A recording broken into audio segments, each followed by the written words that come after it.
O ju robër të Allahut, si do bëhet halli në atë ditë të madhe, kur do të vendoset dielli një pollam mbi kokat tona. Ashtu siç thot pejgamberi sallallahu alaihi wasallam, tadnu ash-shamsu min ru'usil khalaiqi yawm al-qiyamati ala qadri al-mil. Do të vendoset dielli mbi kokat e njerëzve një pollam në ditën e Kiametit. Dhe do të ketë për njerëzve që do të zhyten në djers deri në zogun e këmbës. E do të ketë për njerëzve që do të zhyten në djers deri në gunj. E do të ketë për njerëzve që do të zhyten në djers deri në bel. E do të ketë për njerëzve që do të zhyten të gjithë në djers. Allahu na ruaj për asaj dite të madhe. O ju robër të Allahut, 50.000 vite do qëndrojnë njerëzit në kamp para Allahu xhallahu ala. Nuk ka hije, wallahi nuk ka hije.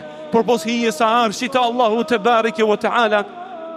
Njerëzit do të jenë të hutuar nga i nxehti madhi asaj dite, e cila do zgjatën 50.000 vite. Për këtë arsye prej hutis të madhe nuk din ku të shkojnë dhe ku t'ja mbajnë. Fala tasma'u illa hamsa. Atë ditë do të dëgjosh vetëm se po shpëritje.